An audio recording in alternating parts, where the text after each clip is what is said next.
All right, welcome back to the Now Morning Show. 17 minutes after the hour of 6 o'clock, we have ACP William Nurse on Zoom with us this morning from Tobago to talk to us about anybody saw nomination day. Well, if nomination day is an example of what we're to expect for the campaign season, then obviously the police has a lot of work to do. Good morning to you, ACP William. Oh, good morning. Good morning to you. And how are you doing? Well, I am as good as I can be. Well, I'm happy to hear that. So let's just rewind a little bit to nomination day, where we saw, some crowds in some places, especially, for some candidates, and no adherence to the public health regulations. So we have a campaign season, we have an election coming up. What methodology, what things have the police service put in place to ensure that we can continue to adhere to the public health regulations? Our policing strategy in Tobago is built on 3 pillars. Number 1, police presence.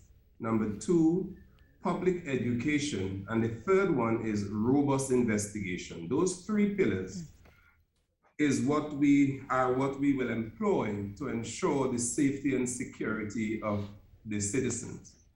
What amazes me is that people are not even concerned about their health and the danger they pose not only to themselves, but to the wider community when they breach in such great measure the COVID-19 protocols.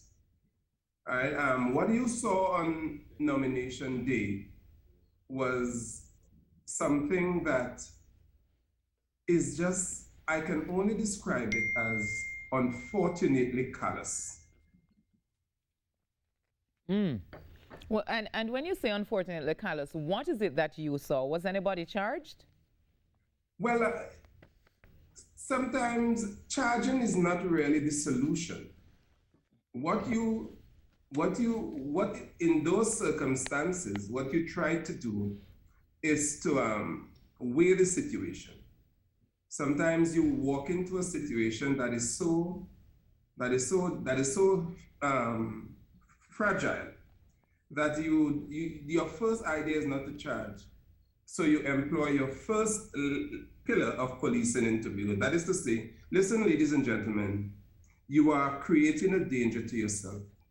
This is what the rule says. And some people really don't know, or sometimes they forget. So charging is not the first option. So you try to get them to understand, listen, you can gather in groups of 10. And that is exactly what happened. And they quickly understood and brought themselves together. So there was no need to charge. Sometimes you in those situations, like a carnival situation, if somebody is committing a minor offense, you don't rush in and arrest that person. If you did not make a good assessment of the situation, you can put yourself in grave danger. Right. So in this election, one has to be also careful that you are not accused of a partisan approach.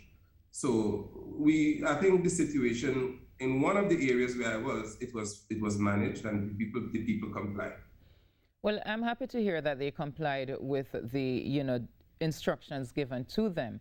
And I hear your point on people believing that it's going to be partisan, because literally what you're going to have to be doing as the police is to, if you charge somebody from PDP, you have to charge somebody from PNM, you have to charge somebody from each political party. Otherwise, it seems as if there's some kind of favoritism going on.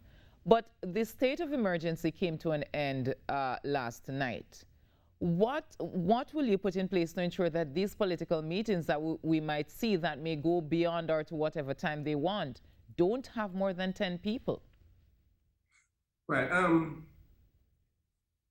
We have met with some of the political leaders or the political parties, and I intend to meet with them again. I spend the day today trying to meet with them to reinforce the point that observing the protocols is very, very important. And once we get that, we will ensure that at most of these meetings, we have a police presence.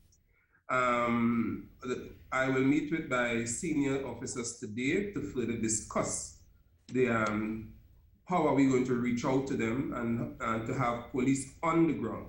So the police presence aspect of our policing campaign will be instituted more rigidly than it has ever been. Right. And is this something normal for elections where where you put police officers at political meetings? Well, yes. Well, this is my 39th year as a police officer. And at every election meeting, we try to put police on the ground. Now, these 3 last elections were all different from previous elections. That is to say, we are now in a pandemic, and we have to not only ensure the peace and quiet at the meetings, but we also have to ensure that people are socially distanced. And that in itself poses a challenge. People are becoming more and more aggressive. People are becoming more and more unaware of what they're doing in this pandemic. So we're trying to get people to understand. That is the first thing. Arresting and charging at a political meeting is the last thing we really want to do. We want people to buy into the understanding that if we comply with the regulations, we are much better off. Yeah. But you know, ACP Nurse, I know that it sounds good and I understand what you're trying to do, but do you believe that the people will respond in a like manner? Because even with the pandemic in place, even with the SOE that was in place, we saw people still flouting almost all the public health regulations, whether it's to wear a mask, whether it's the social distance, whether it's to not to gather in more than groups of 10, whether it's not to have parties. I mean, the police seems to have a lot of work to do. Has the moral suasion, so to speak, worked thus far? Well, that is true. You see, the thing is,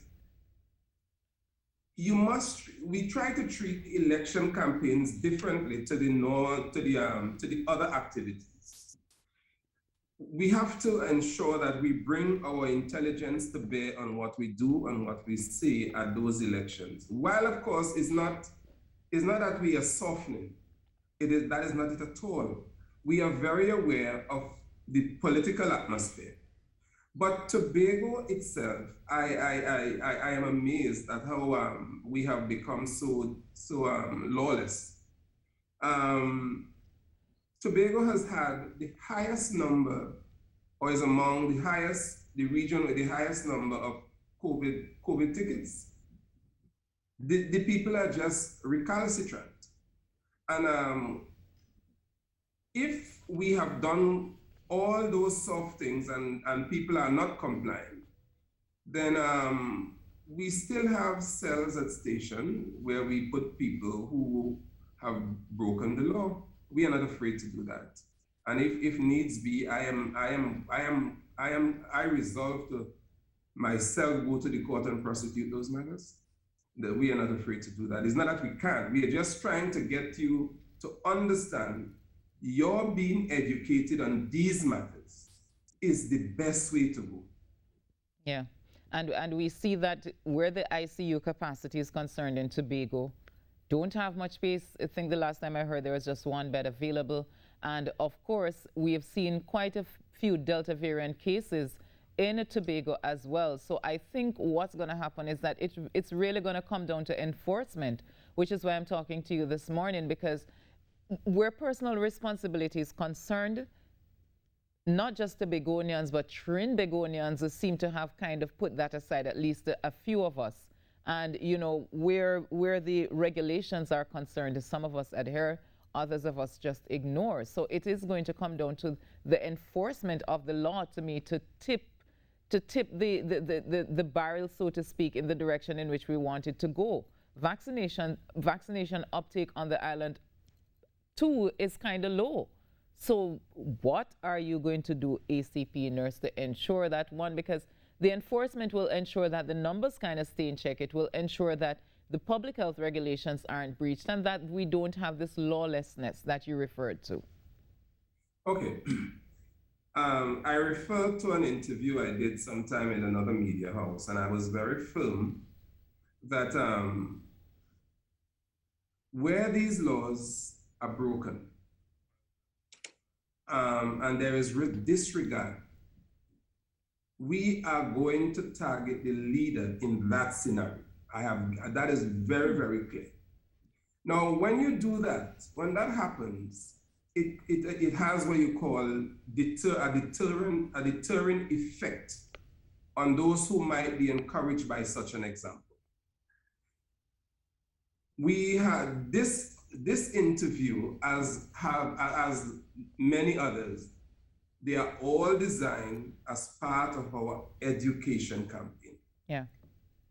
If people think that they can continue to break the law, we are going to enforce the laws that are given to us to be enforced.